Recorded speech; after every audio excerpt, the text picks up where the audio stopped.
Huge budget ఫిల్మ్స్ని చూస్తున్నాము, large scale ఫిల్మ్స్ని చూస్తున్నాము. So అది ఎంతవరకు కూడా ఇండస్ట్రీకి హెల్దీ అంటారు, ఇండస్ట్రీకి అది ఇంపార్టెంట్ అంటారు? యాజ్ అ డైరెక్టర్ చెప్పండి. బడ్జెట్ అనేది ఎప్పుడు హెల్దీయా అన్హెల్దీ అని ఉండదు, కంటెంటే.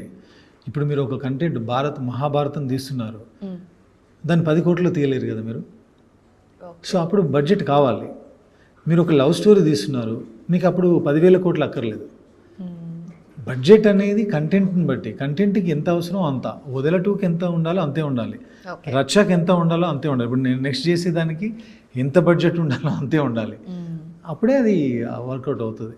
ఓకే. అండ్ రీసెంట్ టైమ్స్లో ఇంకొకటి నేను ఏం విన్నానంటే, ఎడిట్ షూట్కి వెళ్ళిన తర్వాత ఎడిటింగ్ జరుగుతున్నప్పుడు డ్యూరింగ్ ద ఎడిటింగ్ అప్పుడు కూడా ఏదన్నా మిస్ అయింది, లేదంటే ఇది మళ్ళీ చేస్తే బాగుండని చెప్పి రీషూట్స్ కూడా పెడుతున్నారు. అబ్సల్యూట్లీ రైట్ విధానం అది. అంతేనా? No one is God here. ఎవరికి ఏమి 100% ఎవరికి ఏం తెలియదు. ఓకే. చేసుకుంటూ చూసుకుంటూ కరెక్ట్ చేసుకుంటూ వెళ్ళడం మంచి పద్ధతి. చేసుకోలేకపోతే ఇంకా అది మనం ఏం చేయలేము. ఓకే. అట్లీస్ట్ మనకున్న బుర్రలో ఏదైనా తప్పు అనిపిస్తే చేయడం మంచి పద్ధతి అని. ఓకే. సో మీ ఇన్ని ఇయర్స్ ఆఫ్ జర్నీలో మీ జర్నీనే మనం ఒక స్క్రిప్ట్ అనుకుందాము. Okay.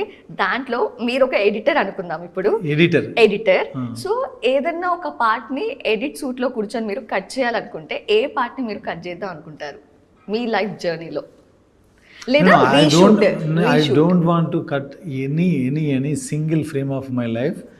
Everything, whatever I came here, so our journey lo I've enjoyed every bit of my life. Okay. Yes. No regrets? Zero regrets. 100% honest answer ఇది. రిగ్రెట్స్ అంటే ఇప్పుడు మనం ఎవరైనా ఫోర్స్ చేసి నాతో సినిమా తీపిస్తే, లేదంటే నేను ఎవరిదన్నా కథ అటెంప్ట్ చేసి ఫెయిల్ అవుతే రిగ్రెట్ ఉంటుంది. అయ్యో వాళ్ళ కథ తీసుకోకుండా మనం ఓన్ స్టోరీ అయితే బాగుండేదేమో అని. నేనే స్టోరీస్ రాశాను, నేనే స్క్రీన్ ప్లే మాటలు రాశాను, నేనే డైరెక్షన్ చేశాను. ఇప్పుడు నేను ఏదైనా రిగ్రెట్ అయితే నా మీద నేను రిగ్రెట్ అవ్వాలి. నాకు అలాంటిది ఏం లేదు. I always have taken right decisions. I'm happy with my decisions.